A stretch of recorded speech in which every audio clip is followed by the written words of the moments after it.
I am Myrtle October, and you must stay till the end of this video. Let me just tell you, it's going to be good. I have the secret sauce to what I've learned about my thought life.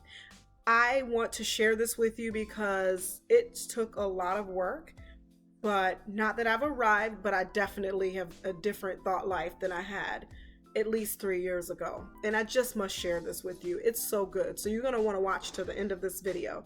And if you don't know who I am, my name is Myrtle October.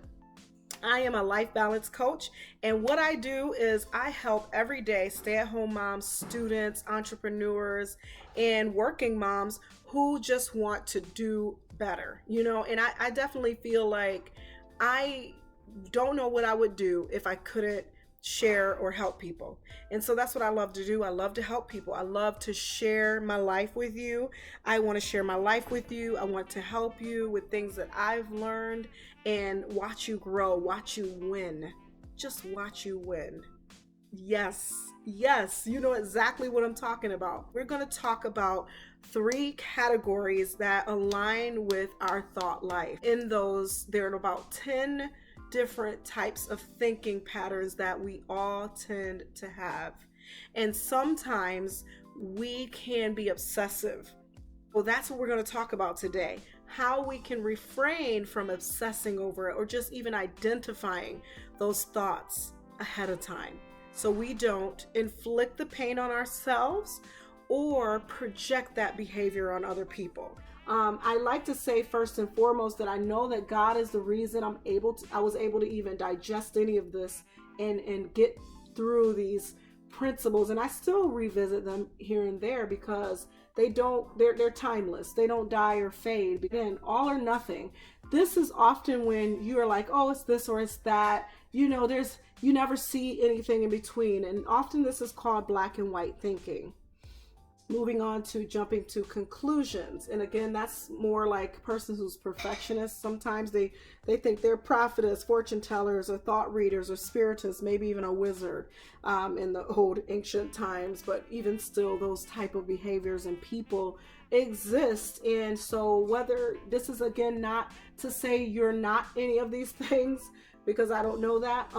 I know that we often can overdo this.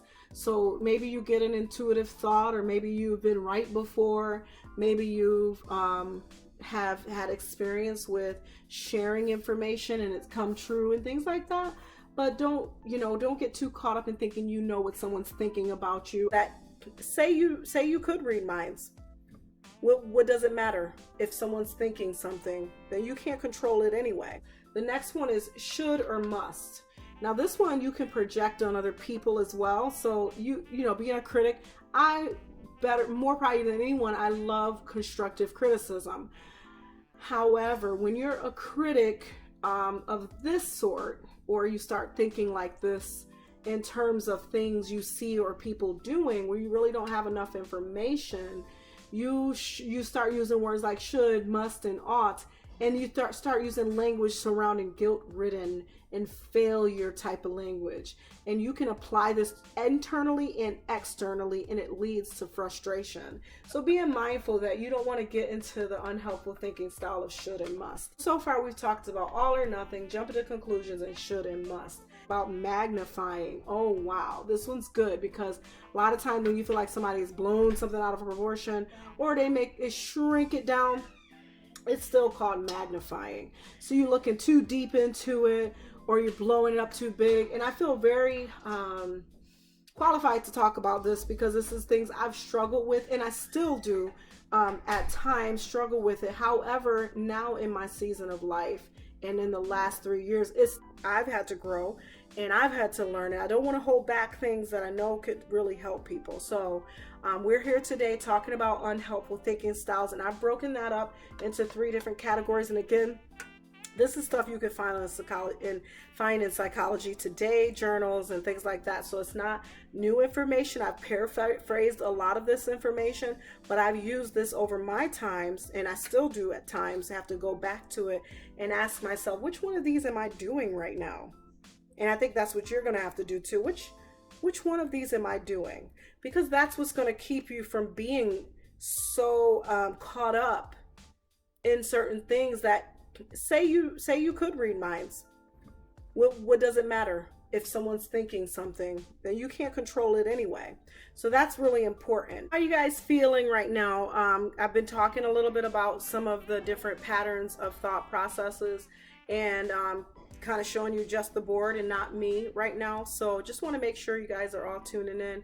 Make some comments, tell me where you're from, tell me if this is helpful for you, if you would like me to do more videos like this. I believe that this still falls in line with our bedtime routines and things of that nature, because if you don't get this down, I think it's going to be difficult for you to even try to train your kids or yourself to get into routines or back to routines. It's like, okay, this is kind of like, if you don't have a track to get on, I want to give you a track, because sometimes we fall off track, right? We all do. I don't care how great or perfect you think you might be, you always fall off track at some point.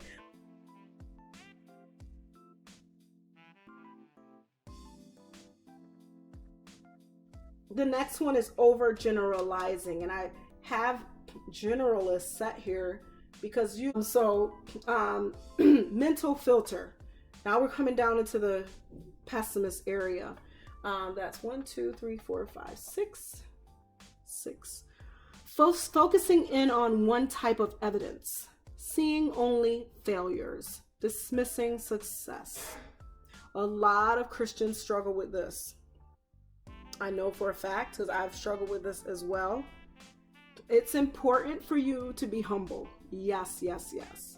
But just because you're being humble, because this could be similar to a false humility, doesn't mean you can dismiss everything you've done, everything God's done, everything people have done, just to feel like you're being humble.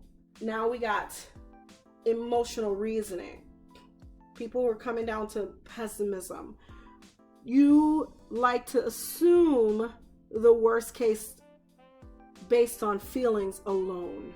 For example, if you're embarrassed, oh, you must be an idiot. I'll give you a good example. The other day, I was calling myself, I was on Zoom with my coworkers, and one coworker had posted their picture in their space. And I thought, oh, I want to do that too, because I'm not going to get my face on there yet. I thought I'll put a picture there and it'll be there every time I come on. And I just wanted it just in my spot. And then I pressed the wrong button, and I was sharing my whole screen and just spreading. My picture was like right there. Like I was sharing my screen, not putting a photo in the space I was supposed to be in. Anyway, you know how the squares are on Zoom.